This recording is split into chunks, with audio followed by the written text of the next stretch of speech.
હરે કૃષ્ણ, હું નુપા દલાલ સ્વાગત કરું છું નુપાસ કિચનમાં.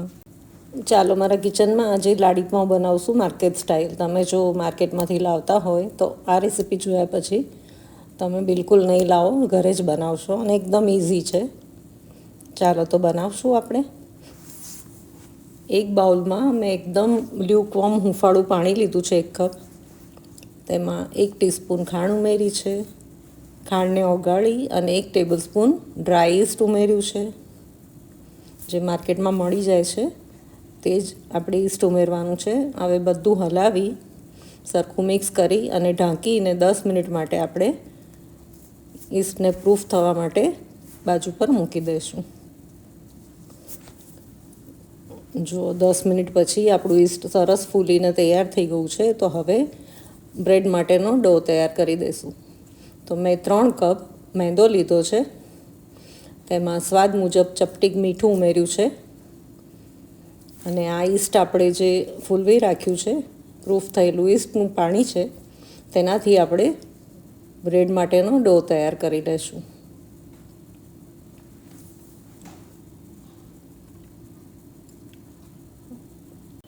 તમે જો મારી ચેનલ સબસ્ક્રાઈબ ન કરી હોય તો જલ્દીથી કરી દેજો અને બેલ આઇકન પ્રેસ કરી દેજો, જેથી આવી જ ઇન્ટરેસ્ટિંગ રેસિપીઝનું નોટિફિકેશન મળતું રહે. મારી વિડીયોઝ જોવાનું ગમતું હોય તો લાઈક કરવાનું ભૂલતા નહીં. Thank you. જો હવે બાકીનો લોટ આપણે હૂંફાળા દૂધથી બાંધી લઈશું. દૂધથી બાંધવાથી છે ને બ્રેડ એકદમ સરસ સોફ્ટ અને જાળીદાર થશે. બાકી તમે પાણીનો પણ ઉપયોગ કરી શકો છો. મેં દૂધ લીધું છે. હવે દૂધથી આપણે સરસ મજાનો આવો બ્રેડ ડો, ઢીલો નહીં ને કઠણ નહીં, એવો મધ્યમ કન્સિસ્ટન્સીનો રોટલી જેવો આપણે લોટ બાંધી લઈશું.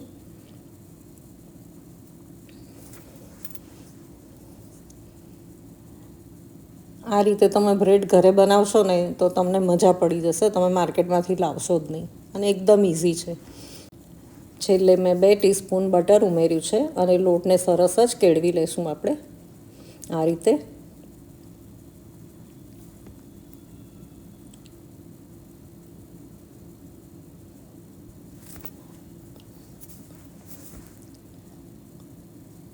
આમાં મેઇન શું છે, લોટને કેળવવાનું અને મસળવાનું જ મહેનત છે, જેનાથી ગ્લુટેન પેલું છૂટું પડે. એને માટે આપણે લોટને ખૂબ સરસ રીતે મસળી લઈશું આપણે.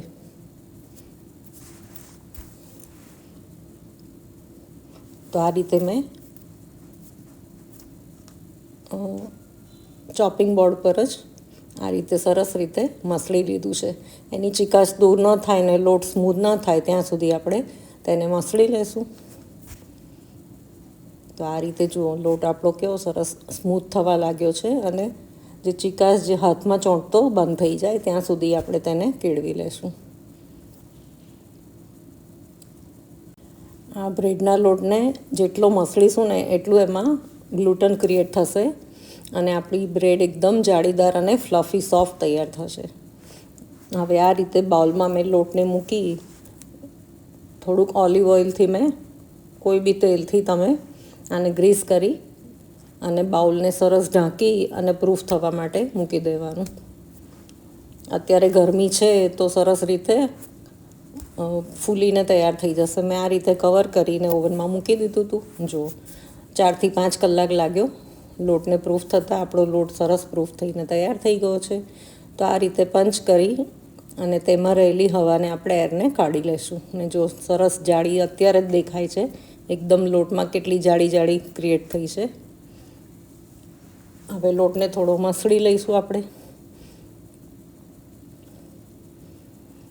મસળીને તેના સરખા 8 થી 9 ભાગલા કરી અને તેના સરસ બોલ વાળી લઈશું આપણે,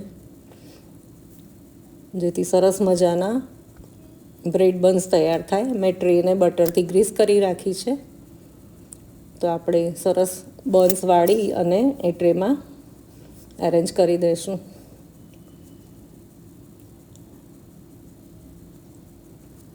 આ બનાવવું એકદમ સહેલું છે. બસ ખાલી પેશન્સ જોઈએ, કારણ કે લોટને પ્રૂફ થતાં ઘણી વાર લાગે છે. તો લગભગ તમારો અડધો દિવસ એમાં નીકળી જાય છે. મેં શું કર્યું હતું, રાતના લોટ બાંધી અને રાતના જ મૂકી દીધું હતું, એટલે સવારે એકદમ સરસ પ્રૂફ થઈ ગયું 8 કલાકમાં. અને સવારે જ મેં બેક કરવા મૂકી દીધી હતી, તો સવારે બ્રેકફાસ્ટમાં જ સરસ મજાની ગરમ ગરમ ફ્રેશલી બેક બ્રેડ ખાવા મળી, તો મજા પડી ગઈ. અને આ ઘરે બનાવેલી બ્રેડની મીઠાશ અલગ જ હોય છે. બહાર માર્કેટમાં ખબર નહીં એ લોકો કઈ રીતે બનાવતા હોય. તો આ રીતે એકદમ પ્યોર હાઇજેનિક રીતે તમે ઘરે જ બનાવો, માર્કેટમાંથી લાવવાનું ભૂલી જશો. મેં વિડીયો બિલકુલ જ સ્કીપ નથી કરી, ફાસ્ટ ફોરવર્ડ કરી અને પૂરેપૂરી વિડીયો શેર કરી છે. તમે પૂરેપૂરી વિડીયો જોજો સ્કીપ કર્યા વગર. ઘણા લોકો મિલ્ક પાવડર પણ ઉમેરતા હોય છે આ લોટમાં, પણ મેં નથી ઉમેર્યો. તેના વગર જ આપણી બ્રેડ ખૂબ સરસ તૈયાર થઈ છે. મારા ઘરમાં મને અને મારા છોકરાઓને બેકરીનું ખૂબ ભાવે છે, તો મારા ઘરે બેક ગુડીઝ ઘણી બનતી હોય છે. રીતે આપણા બધા બન્સ તૈયાર થઈ ગયા છે અને મેં ટ્રેમાં ગોઠવી દીધા છે.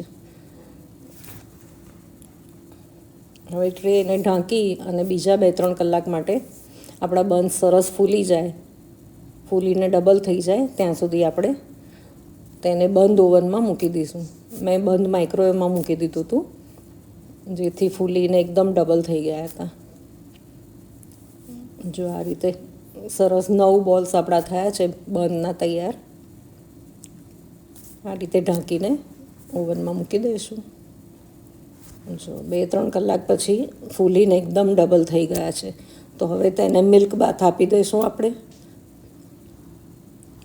મિલ્કથી બ્રશ કરી લઈશું, જેથી ઉપરનું જે લેયર છે ને તે મોઇસ્ચર એનું જળવાઈ રહે, તિરાડ ન પડે ઉપરના બ્રેડમાં.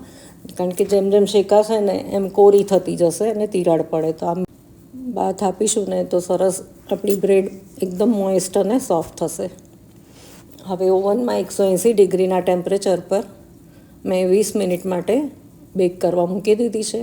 તમે તમારા ઓવનના ટેમ્પરેચર પ્રમાણે એડજસ્ટ કરી શકો છો, 180 કે 200 ડિગ્રી, જે પણ તમારું ઓવનનું ટેમ્પરેચર હોય.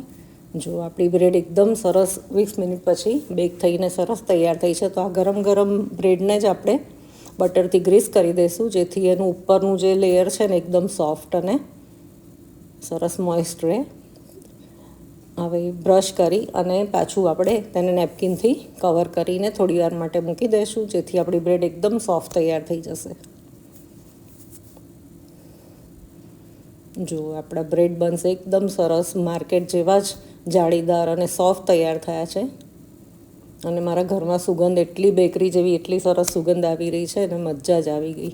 અને મને તો બેક કરવાનું એટલું બધું ગમે છે, સ્ટ્રેસ બસ્ટર છે મારે માટે.